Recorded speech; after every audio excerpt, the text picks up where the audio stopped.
want to do this no more, Devyn. No, you just told me, you just go. Hey guys, today we are interviewing the one, the only, and the famous Devyn. What's up, guys? With Thompson Family Plumbing. If you haven't heard of them, I know you've seen their trucks. I know you've seen them around. Don't play with us. You've seen the branding, you've seen the marketing that we do for them as well. But Devyn, what we're doing today is just kind of interviewing you. Yeah. I kind of want to know like your history, how you started all this, and all that. But before that, let me ask you a question. Yeah. We'll cut that off. Don't worry. All right, Devyn, you ready? Yeah, what's up? Tell us the story behind Thompson Family Plumbing. So Thompson Family Plumbing came to fruition about 12 years ago. Oh, wow. We've been in business a little over 11 years. So like the actual date is August 1st, 2013. Okay. So a little bit of backstory there, okay? So my husband, John, was working for ARS Rescue Rooter in Riverside. He was doing really, really well there. And he came to me and he was like, look, I want to get my own contractor's license. And at that time, I was working for a dental office. You know, we had stability. You know, we weren't doing, I would say, like considerably well, but we had stability. And like, what I mean like stability, I mean like traditional American stability. Like we had medical insurance, we were able to pay our mortgage. You know, we were like making ends meet, basically. So when he came to me, he was like, hey, I want to get my contractor's license. Like the first thing I thought was like, hell no. Why are we going to rock this boat? True. You know, and at that time, like, nothing wrong with thinking like that either. right. You know, and at that time, you know, we were going through some custody battles with his son, and I'm like, I don't know if it's the right time, but like, True. I sat on that for a couple days, and I thought, man, like, if I went to him and said, I want to do this, like, this is my career goal, and he didn't support me, what kind of like spouse would I be? Hey, kids, like, what kind of spouse would I be? So I said, you know what? Fuck it. Like, let's just do it. Like, let's see what happens. Like, how far along was John into? Because I know to get your contractor's license, you need about 5 years. Tell you something. yeah. That's okay. Okay. Green snot. Okay, go blow your nose. So I have 3 kids. This is my daughter, Reagan. This is real. This is my life. Yeah. I just came in on Devyn cleaning the whole place, by the way. So Right. I look a little dirty, but don't worry about it. Yeah, you know, and this is real, you know, and I want to show everybody like the real, authentic way that we run a business and like who we are. So So going back to John, Yeah. and his contract, how far along was he? I know you need what, 5 years? How long was he plumbing then? 5,000 hours to did he hit that? That's a good question, actually. So in California, he has to have at least 5 years of plumbing experience, and he has to have somebody who is either like a manager, supervisor, or a licensed plumber sign off on that kind of experience. sponsor him a little bit. Right. So he had a mentor by the name of Tom Byers who signed off on that experience for him. Oh, nice. Yeah. Shout out Tom Byers. Tom Byers, yeah. Yeah, you changed your life. He our did. life. We actually A lot still of talk to people's him. life. Cool, man. Yeah. Cool. I would hope so. Yeah. Can you show us a bit around here real quick? So, you know, to let everybody know, this is not how we normally operate. We pulled everything down because we have our Christmas party tonight. Yeah, at Spring Valley Lake. Yeah, so we're going to be partying tonight. You guys are going to see some videos that Huntington Films is going to be doing for us, just kind of like whooping it up, like Vicky Gumbelson style, Real Housewives of Orange County. You know what's up. So funny. So it's a little unorganized, so don't judge y'all, because I know you're going to, like all you haters talking shit. So anyways. Pretty cleanly though. You know, off camera, Roman and I were talking as I was in there cleaning dispatch, and I said, look, if I want my customers to have a 5-star service, I want my employees to have like 5-star environment. Yes. So every time I'm here, I'm cleaning, I'm organizing, I'm singing, I'm laughing, because like, if I'm not happy and if I'm not jolly, then it's like, what kind of energy am I bringing to my team? And speaking of that, how hard is it to keep that positive attitude when you have to run this business, Devyn? Because I know it's such a hard thing to. Yeah. Me, for example, I have a team myself, and I have to be the one that leads with positivity. And sometimes it's a lot, dude. I got to be honest, like it's not easy. Like there's days I fail. There's days where I'm too much for my team, but it's because I have responsibilities and I have pressure. But at the end of the day, like the happiness and the ultimate result, it lands on my shoulders because leaderships eat leaderships. Oh my God, leaders. She's messing up today. I know. You know what? I'm gonna start my period soon, and when that happens, I get like pregnancy brain. And those ladies listening, like that's a real thing. It's like fog brain, kind of. It is. Wow, it didn't is. know that. Yeah. Interesting. Maybe I didn't take my meds. Write that down. I know. But leaders eat last, and a lot of people I've seen in leadership roles, they do like a lot of victimization about that. Yeah. And let me share my perspective on that. Yeah, please. Because I've been guilty of that. So let me share my perspective on that, on how I was kind of able to overcome that mindset. So for years, I would be like, I got to be the one doing it. I got to be working 7 days. You know, I got to be doing this. And like, it's me, poor me. But let me tell you, pressure and leadership, it's a privilege, dude. And you cannot forget that that privilege is such an opportunity for you to be a better version of yourself. So like, I got to look at it as like, and I'm going to get like a little spiritual, okay? No, go for it. If God puts you to it, like you can go through it. So like right now, I'm challenged because I'm like, my cage isn't the way that I want it to. So what I'm going to do is I'm going to bring my managers in and be like, hey, dude, let's do this together. Instead of coming into it like with a frustrated mindset, like I probably used to. And think you have to do it alone, right? And do it alone, you know? Be mad at everybody. Dude, like nobody wants to work for that person. No. Right? No. But like instead, like you can be resentful and you can sit there at night and like you could work your long hours and you could be like, poor me, when you have something that other people are fucking praying for. So like you have to tell yourself, like if you're having that victim mindset, like poor me, why poor me? This is something that I wanted. I think it could be easy to forget that the privileges that we have is something that's, again, a privilege. And I totally agree with you coming in with that, you know, quote unquote, the victim mindset. Because we forget, dude. Yeah. We forget, like, no, it's not like that. I mean, we wouldn't trade it for anything else. So we just feel like we forget. We do. And, you know, like, I'll have people come up to me and they're like, I don't know how you do it. You make it look so easy. And, like, in my head, I'm thinking, like, I'm this close to, like, committing myself to a psychiatric ward. Like, but it also takes balance. And it takes having really amazing people behind you. You need good people that you know and you can trust. Like, at the end of the day, they're in your prayers and they're in your gratitudes. And you can't take those people for granted either. So that's my advice to you. Like when you're having that time when you're like, poor me, remember that poor me feeling is actually an opportunity to rise above. Because if you take the emotion out of it, if you can take the emotion out, that's when you become better. Because if you really like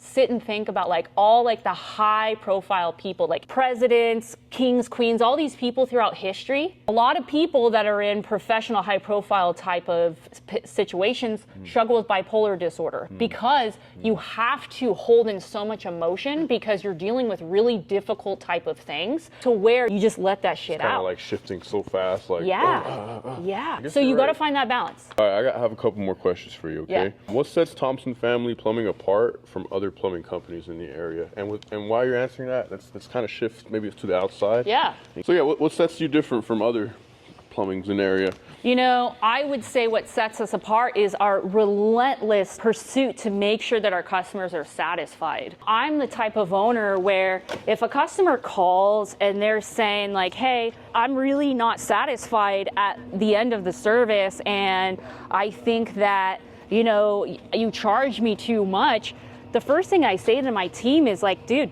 we don't need bad karma in any of our banks. If we take that money from the customer, it goes into the business bank account. And then it gets distributed by payroll into all of the employees' bank accounts, right? We don't need bad karma money in any of our bank accounts. I don't ever want to force anybody to do business. Money is very energetic.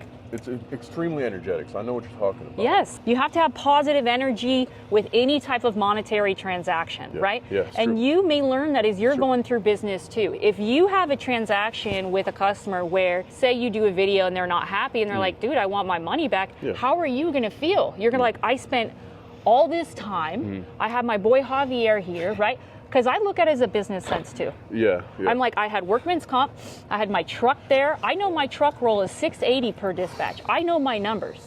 But at the end of the day, Roman, I want my customers happy. And if I'm not taking care of people, what kind of human am I? Let's go inside, my eyes are killing me. I got blue eyes, which means I have a hard time with the light. But keep talking. Let's keep talking and walking. Yeah, Devynn first came to my house and customer service was amazing. I don't think the employee even knew it was me. That was fun. Yeah, I mean, we you know, I tell my team all the time, like, we cannot take for granted that we are operating in people's personal living space. You know, we are working in most people's highest investment that they will make in their life, and that is their home, right? Don't ever take that privilege for granted, man. Like, you can't do that. So how has the plumbing industry changed since you started? I know personally, the plumbing industry, even now, is kind of like an old school kind of thing, but I feel like you and your team bring that kind of new twist to it, to the industry. Making videos, making funny stuff, tips.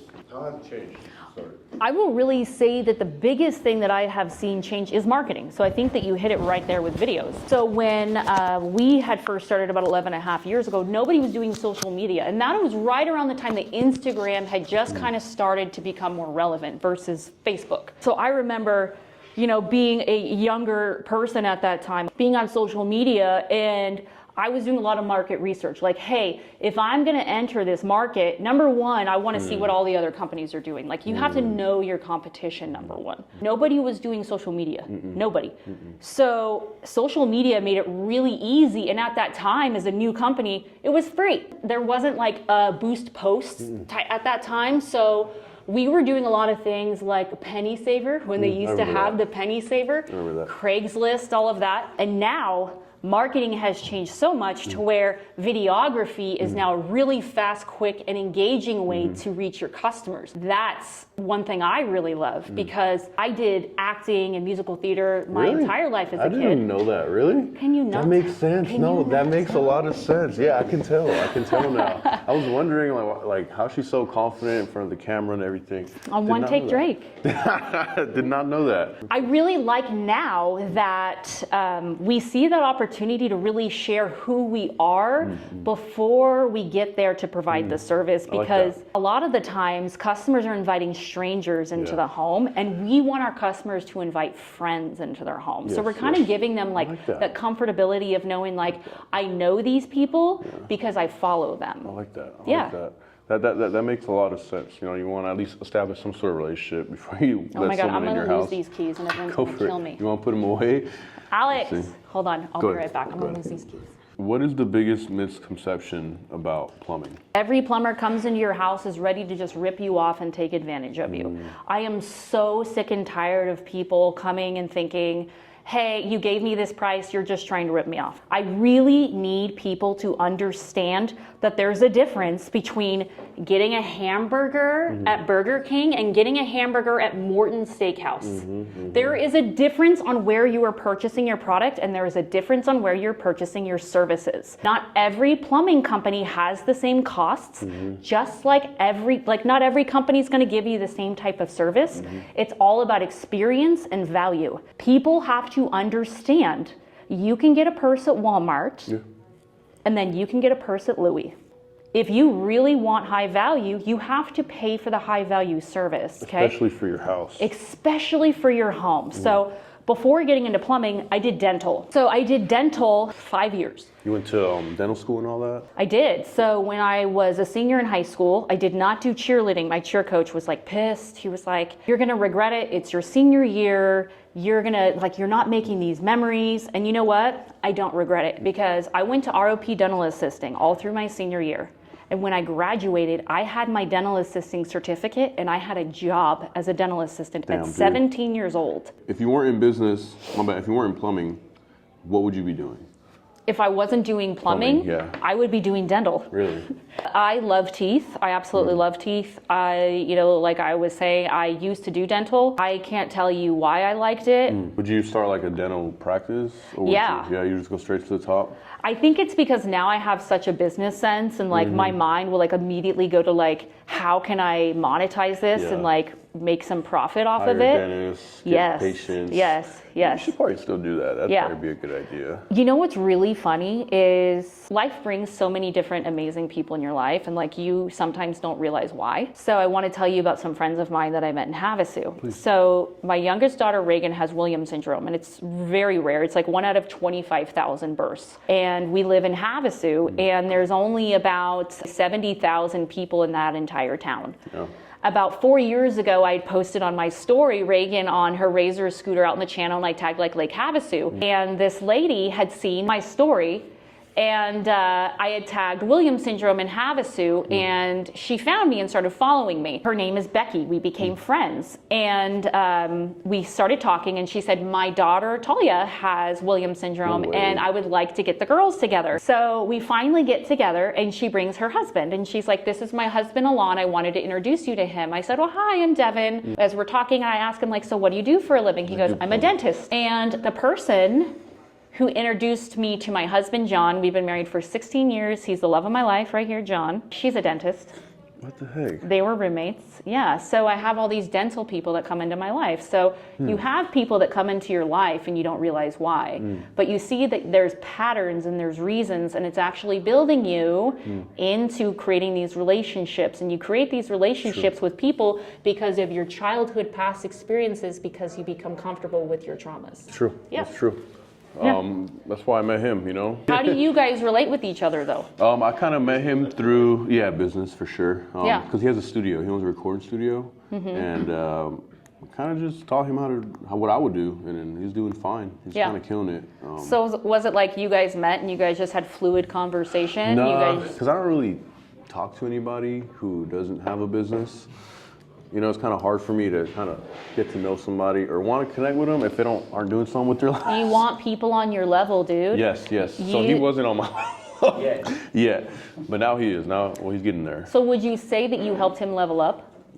You'd have to ask him. I would say so. So tell me in what ways Roman helped you level up? Yeah. My marketing, he helped me start my marketing, showed me how to better market my studio, shot that drone video for me, got me a lot of business with the ads. I'm talking about like a shit ton of business. Isn't it, and I don't mean this like in a weird way, but isn't it attractive to find people that are doing better than you? Yeah, right? It really is. It's hard to find too, especially like I feel like out here too. There's not really much of it. Right. Like in high school, you want friends for socializing, right? Like there's like really like no ultimate goal or reason why you want to be with these people. But then you get older and you start to have objectives for your life. You're like, okay, I like got to get my shit together. And then you realize these people aren't doing much. And then they're pissed at you because you're not hanging out with them anymore. So you went through something like that? Yeah, of course. I think as a young person, that's probably the hardest thing to go over. Transition from like the social aspect to like let's build my life aspect. You have to sacrifice all that fun. You kind of get over it after a while. You have to sacrifice all that and transition to being a fucking grown man. You know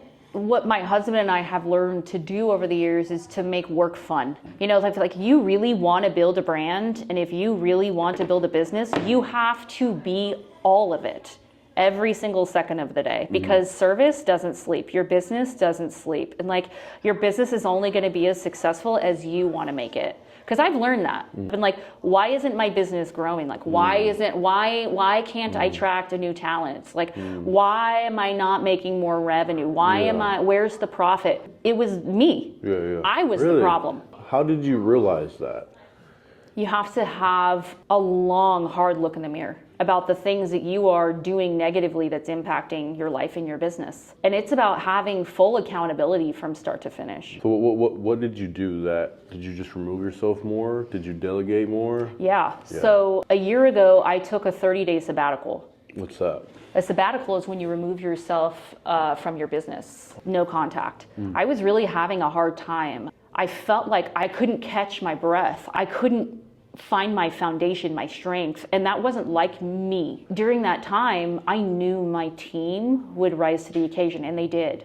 And I had to really assess, like, what am I doing? What caused that for you not to be able to breathe? Was it just... I was having internal problems within the business. Something had happened, and it really rocked my world.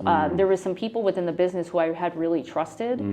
And some shit happened. Yeah. Gotcha. And that could fuck you up, man. That could really fuck you up. Yeah. And I realized I over trusted some people, and I also was over speaking. You know, you have to be very careful about... Have that line of that relationship versus boss and friend. Yes. And me personally, I feel like it's hard for me to do that too, because I want them to learn it and learn everything from me. But sometimes you can't. You have to suppress a lot of who you are naturally. Oh yeah. To get to who you want to be professionally. Damn, that's kind of going back from transitioning from the social to the down. But I think that's why first time I ever met you, you and I were like, Yeah. because me as an individual, like outside of work, I'm super kooky, I'm fun, you know, Sure. I like to joke, I play around, I like to be happy, but there's a time and place for that too. And sometimes that happiness can get away from me a little bit. And I had to really learn to hone that back in a little bit and just really get a grasp on like, you need to be more professional. If you want people to take yourself seriously, you have to take yourself seriously first. So what steps did you take? Just not joking a little less, or Started going to therapy. therapy? Yeah. Started going to therapy regularly. Started to really focus on my mental health. Wow. You know, I had gone through some things in my childhood that I hadn't addressed. Like, I don't want people to sit here and be like, oh, poor you, because we all have a story to tell, you know? Don't start playing violins or anything like that. But I realized, like, why are you holding on to this shit? Yeah. I have a great life. There's no reason to be sitting here, like we said earlier, poor me, poor me. Yeah. Let that shit go. Especially about shit that happened way back then. Yeah, but like, why do we do that? I don't know. To where like our world is so fucked up that like people will refuse to go to therapy because they'll refuse to admit that they're struggling. People will refuse to take psychiatric medication where they have severe chemical deprivations in their brains. I gotta tell you, mental health should be like a top priority for everybody in their life. Especially for business owners, right? Yes. Especially for that. Yeah. Because So- we live in a completely different world Right. than the average person. Right. And for me, I, on a daily basis, am challenged with a lot of really difficult conversations and situations with people that most people would just throw their hands up and walk away from. You got to be the bad guy, but then you also have to be the good guy. Yeah. It's like, and some people may not like this, it's like you have to have two sides to you. You have to have a Jekyll and a Hyde. You have to. You have to have a sense of bipolarism. You have to perfect both of them. You do. Let me sit next to you, dude, on this Yeah. side. When it comes to like, I want to talk a bit about money now, Yeah. and how It's a obviously good topic. plumbing is a very lucrative industry. Right. That chair is fucking hurts. Very lucrative We're going to industry. play the Three Little Bears now, Goldilocks? Plumbing's a good industry, right? Very lucrative. Yeah. And I kind of want to talk about that first very big check, right? Yeah. Where you're like, oh my fucking God, like this is life-changing money. When I first got my check like that, I don't think I worked for like 3 months, dude. Like I just kicked back. That's the and dumbest didn't thing do- I've ever I know, right? But that was younger Roman. I didn't start my business for money. It was for freedom, for time, freedom, all that. I love that. Right? That's why I started. Now I'm moving more towards, I'm getting older. I'm moving more towards monetary revenue, all that crap, you know? But when you first got that big check, Devin, how did that feel? How did John feel? What was going through your mind? First thing I thought was, I can't wait to do this again, and I'm not going to spend this.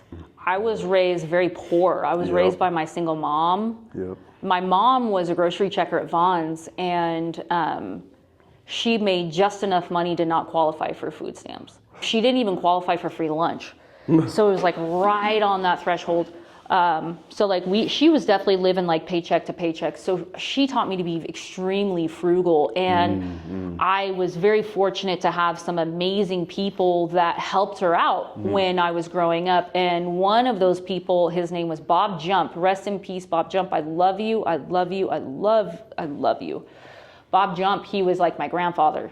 He used to babysit me a lot, and he would help my mom out a lot. You know, Hell if her yeah. car broke down, he would let her borrow the car Dude, and what a take nice us to guy. school. What the heck? Yeah, but I remember, you know, in my early teens, I used to go and clean his house so I could make some extra money. And I remember one day in particular where he was talking to me about money.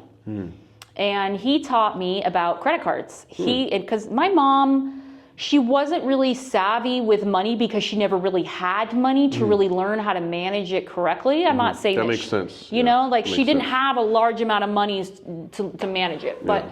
he was a pretty successful man. But he had talked to me about credit cards. And I remember him saying to me, if you do not have the money in the bank, or if you do not have the money to pay it off within that month, you have no business buying it to begin with. You didn't earn it. And I remember thinking, like being a poor kid from Hesperia, thinking, and knowing that he was a successful person, really taking on to that advice as being like, I'm going to take this advice as like a nugget of gold. Like I'm gonna hold on to that. Of course, and that stuck in my head. So when we got that first big check, I remember thinking like, this is retained earnings. I'm gonna keep this and I'm gonna build. What's retained earnings? Retained earnings means you're not gonna spend it. You're gonna retained, like I'm gonna retain it. I'm going to keep it in the business. Gotcha. So that's how you can help your business grow. So like a lot of business owners, I've been really fortunate to meet amazing business owners all the years. And I've also been fortunate to meet a lot of very irresponsible business owners over the years. The irresponsible ones that I've met, I'll see them driving brand new fucking cars, rolling in with Gucci and shit. And then same conversation telling me they can't make payroll. Oh, no. And then telling me that they're taking their kids to Disneyland that weekend. And I'm thinking like, the fuck? Yes. And I've never been that person. And it's because I had people like Bob Jump tell me, if you can't pay it off, you didn't earn it. And it's kind of the same thing like with like how we were going back, like no bad karma money, right? If our customer does not think that we were worth that money, we didn't earn it. I want to earn it. Yeah. I want to be worth it. And when you got that big check again, what did you do with it? Did you just use it as like liquid to pay payroll, or did you buy equipment? Yeah, I mean, because I've always been so financially responsible. I mean, I was paying my own bills at 18 years old. I didn't have any family support. My parents, I don't want to say like my parents didn't help me. They did when they could. But paying payroll, I mean, anything that we could, I was always scared to spend money, even to where like John and I didn't start spending any money even on ourselves within our business until probably like 7 years into business. I was always taught like you need 6 months worth of payroll in the bank. So your payroll needs to be all of your employees times 6 on a monthly basis. You should not have any lines of credit. When you don't borrow if you can't pay it off. And it's really rare. And there's a lot of people that are probably going to listen to this and be like, bullshit, you keep your cash, you get lines of credit. I was like raised on like more like Dave Ramsey type of saving. You know who Dave Ramsey is? Yeah, of course. You really believe in credit. Right. And in another sense, like I really have to think about as we're getting older. You were saying that your business sense changed since you got older. 100%. I'm 39 years old. John's 41. I got to think about retirement, right? And I'm not saying like it's coming soon, but it's going to be coming around the corner, right? And we also have our daughter Reagan, who's special needs. Not only do I have to plan for the retirement of my husband and myself, I also have to plan for carrying the financial weight of supporting her. And it's not fair to my other 2 amazing children after John and I pass away to have the financial burden of supporting Reagan. I have to think like very that. responsible of you guys to do that. I mean, most people are like, oh, Social Security will pay for it. That's not fair. For me, I would rather save every single penny and make sure my bills are paid than sleep, or not being able to sleep and worry about how I'm going to pay my bills. That's why I have my work ethic, because I want to be able to look at my bank account and feel good and know like we're okay. My people are good. And I want to know my employees are going to have their paychecks because they come here every day and they sacrifice time away from their wives, their kids, their husbands to support this dream. I want to help support their dreams by making sure they're getting their paychecks. It's not about me, it's about them. It's about everybody else. And by doing that, I have to be responsible. I'm not going to be selfish with my money. I could. Yeah, I'm sure you could. Like, I'm sure you could go splurge and get a new truck. And I want a G-Wagon, dude. Get a pink one, dude. Hopefully I see you in one soon. Because honestly, I want a you matte black one. A matte black G-Wagon. I like that. I forgot what I was going to ask you, but oh yeah, overhead, right? One thing I told X is overhead. That's probably the most important thing, like to growing a business. When I started my business, even now, my overhead's only like $2,000, $1,500. That's fucking low. His overhead's probably like $1,000, if that. What's the importance of overhead for you and John as the business owners? do you guys really fixate on that, keeping overhead low? Or? I have to. Yeah. I have to. Because it goes up, right, by itself somehow? Yeah, absolutely. So Right. in plumbing, a lot of the materials we use are types of metals, and there's tariffs on metals. So just like in recycling, so the cost of those metals go up and down, right? Like, so the cost of copper. So those of you guys who recycle, sometimes you're like, oh, fuck, like, is this much if I like recycle copper right now? The same thing happens when we're purchasing those fittings. A lot of people don't realize that, okay? But our cost of overhead is extremely important for us to be tracking.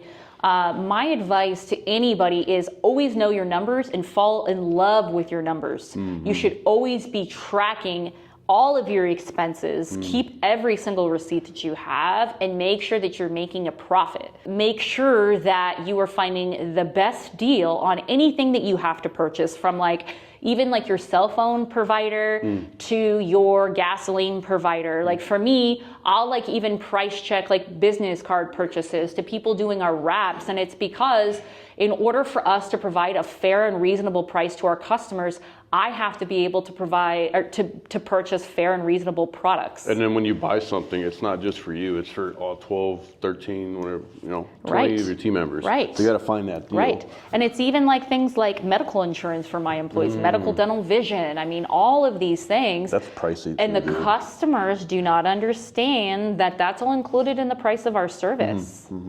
So like we were talking about earlier, like, hey, can you break it down for me? Sure. I'm going to break it down into 351 expenses within that one charge. Gas, tools. Oh, man, People think it's insurance. just time and material. Yeah. This business is not running just off of time and material. Yeah. Every single one of these amazing people that clock in for me every single day, they deserve medical and dental and vision, and they deserve a retirement plan. She's badass, bro. They do, She's you so guys. fucking cool, They dude. deserve it. And I want customers that are going to understand that we're going to take care of these people, because if I'm not taking care of them, they're not going to take care of my customers. It has to go full circle. My employees are my first customer. They're my customer I love first. that. I love yes. that. Yes. I love that. Devin, how did you learn about that team building? Like, was it something you learned over time? Or was that, because to me, it sounds like it's instilled in you. It is. I love people the way I want to be loved. Working for other people, I remember sitting back as an employee and like looking at the owners and looking at the bosses like with judgment, and then also with envy and with questions. How are they doing it and why are they doing it? I always remember watching successful people when I was younger, because I wasn't around successful people. I was always very intrigued by them. The way they think, Yeah. move, talk. Yeah. And I remember, thinking, why don't they make themselves more human? We're people, we have feelings, we have needs. Like, why don't they see that we're here trying our best? No one wakes up every day and looks in the mirror and, you're washing your face and you're brushing your teeth and you're like, man, I'm going to go fuck up today. Nobody says that to themselves. We're all going to wake up and say, like, I'm going to go and do my best. So if anybody fucks up, like, everybody deserves grace. Everybody deserves grace, because I would want somebody to give me grace if I fucked up, because I know how hard I am on myself. Like, it's a matter of not forgetting that we are all human beings, and we all have needs, and we all have problems, and we all have trauma, and we all have to come together and just love each other and understand each other. And at the same time, this is a business, this isn't Boy Scouts, And I feel that I've been able to find a really good balance now, because I was getting too blue. And what that means is we do a color code personality test with every employee. I'm a primary blue and I'm a secondary red. I am the ultimate paradox, which means I lead off of emotion primarily, and my second color code is competition. I want to win. Can you see that? You kind of sound like me. That's kind of how I feel. What's important to me, number one, is the human emotional connection. Number two, I'm going to fucking make that money. I'm going to win. So when it comes to me and my employees and my family, I'm going to prioritize their needs over myself, to sometimes my own detriment. And that's probably why I went on my sabbatical and I had that problem last year. But you know what? I got to tell you, I'm probably the healthiest mentally that I have been in a long time right now. And you know what? I feel like I can see that too. You seem a lot more put together and motivated, Thank you. And I know going to therapy sometimes can be looked down upon, but dude, it helps you. I'm proud to Who tell gives a people fuck? going to Yeah. therapy. You know what? The way I see it is like therapy nowadays is a luxury. Most insurances don't cover it. You have to pay out of pocket. Yeah. And that's the fucked up part. Yeah. You have to, like, your insurance company won't cover you getting straight in your head. That's probably the most important thing, you know? I mean, not to get controversial, but we all know what just happened with that United Healthcare CEO. Oh, yeah. Shout out to the killer. No, I'm just, You know what I'm saying? Yeah, I'm glad that, no. It's extremely sad that people cannot see people as people. You know, like, Do you feel like as the company gets bigger, that kind of gets lost? Treating sometimes. people like, But you know what my saying is in our management huddles? Be hard on the process, not the person. I like that. Because I've worked, kind of going back to you, where you would watch successful people. And me too, I'd watch successful people. I worked at this one sushi spot, right, when I was like 18, 19. You still make sushi?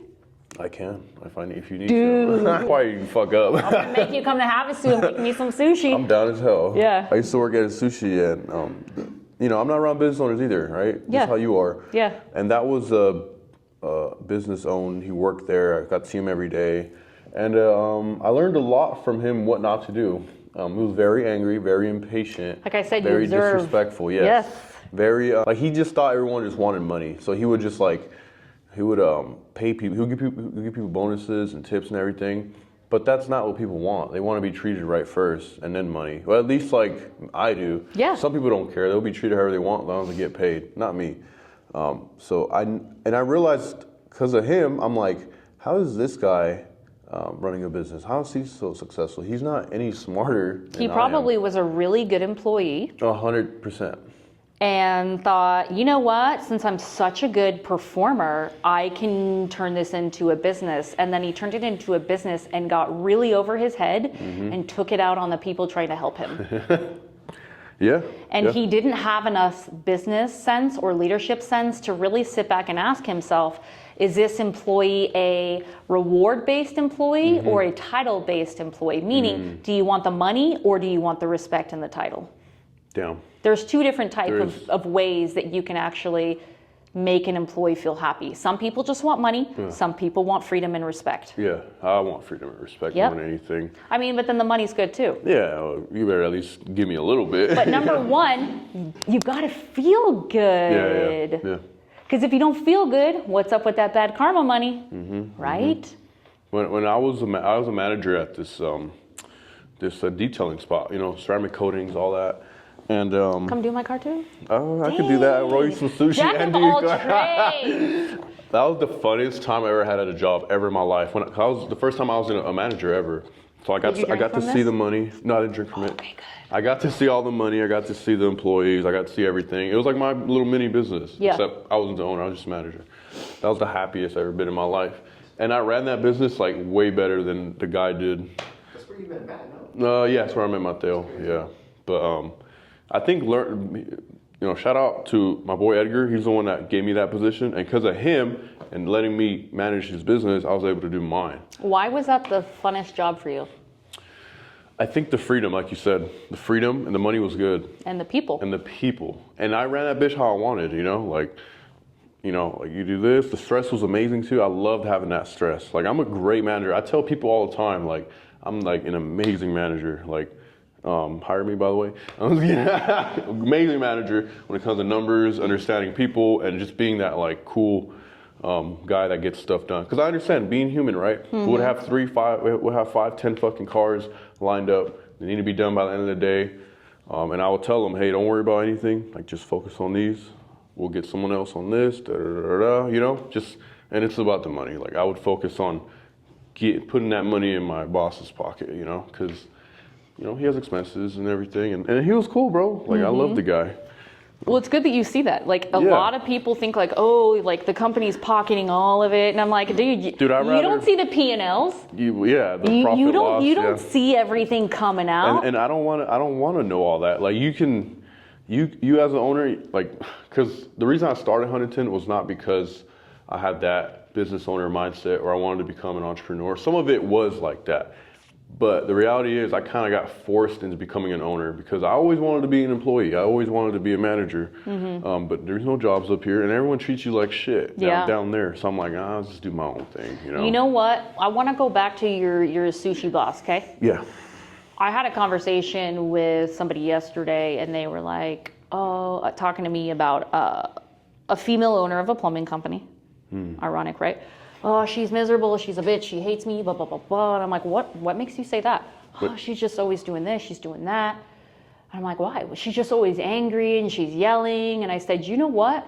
It sounds like to me that she's overwhelmed. Yeah. We have to be so hyper aware of ourselves and how we're impacting other people.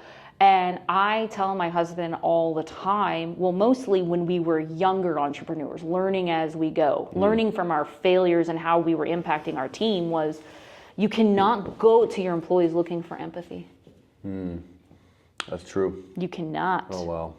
If you were the king of England, would you be going to your court asking them to feel bad for you? No. Nah, dog. That's a nah, dog, right? That's true, dude. You have to hold that crown with pride. And you got to absorb it.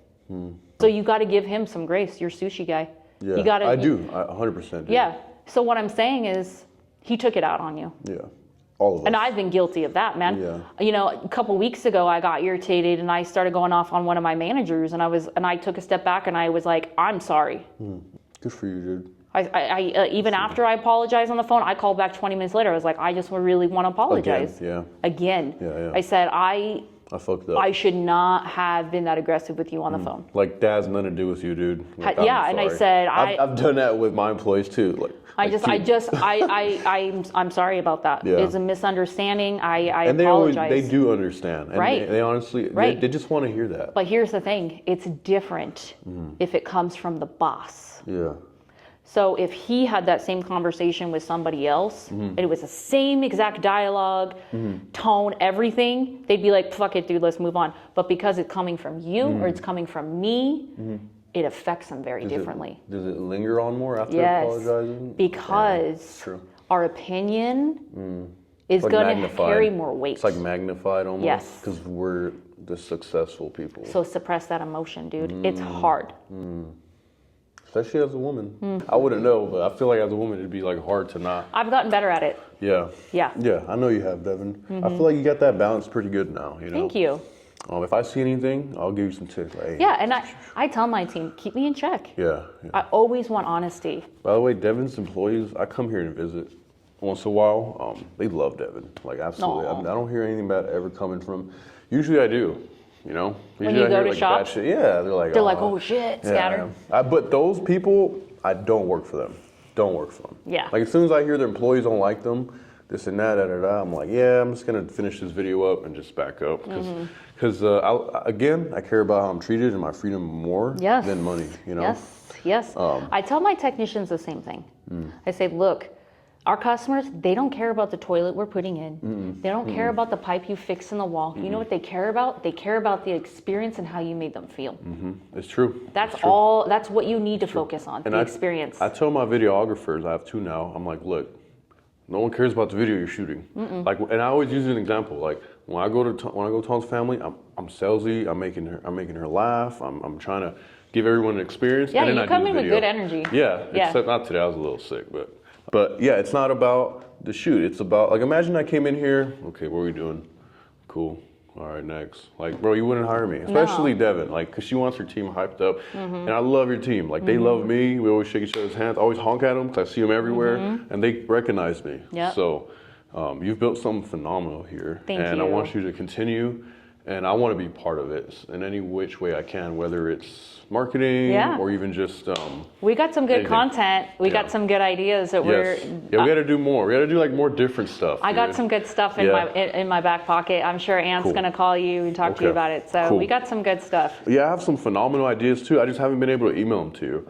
I've been so busy focusing on other stuff, and I should just be focusing on that. Like, let me just give her some ideas, like to break it down. Focus on your business. Your business should be number one, Roman. Yeah, which number is one, 100%. That's what I've been focusing on. If you want to be successful, you're the only one standing in the way of it. Only you, dude. And I had to learn that myself. I kept thinking shit was just going to happen because I joined a best practice group. It's like going to the gym. You can have a membership, but those muscles aren't going to grow unless you show up and you do the fucking reps. It's true. My muscles are You have to do it. I've learned that. Yeah. And that's what I do. That's why I haven't been able to send you the email, because I'm building a sales team. I'm building a sales system. I never had a sales system. Never. To this day, I don't know how to reach out. I never built a system to reach out to get consistent leads, and never. I'm building that next week. That's what I've been all my focus on. And you said the keyword consistent. Consistent, yeah. Because you're going to have to be consistent with it. Exactly. Well, whoever I put on. But me too. I always have to be consistent with the sales, the shooting, the editing, all. Because I have 4 or 5 parts of my business. It's not just shooting. People just think I come and shoot and I edit. I don't edit no more. I don't shoot no more. How many times have I texted you and be like, go to sleep? Are you sleeping? Yeah. Have I not? Yeah. That was like last year too. I know. Yeah, that was last year. I'm like, make sure you're taking care of yourself. And I took her advice. I hired an editor who's better than me, literally better than me. And I would have never, I didn't think that existed. Like people that are better than me. Such stupid. Okay. So stupid. I love that you just brought that up. Yeah. Talking about my failures in business. I thought that I had to have all the answers. I had to know how to do everything. No, dude. Let me tell you, my team is so much better at me than me. My call center manager is way better at managing the call center than me. My office manager is so much better at managing the office. My call-by-call manager is so much better than all these things. It's like I had to literally take a step back and be like, let them do their jobs. I have the smartest people in the industry, like right here. And they're motivated and they want to help you.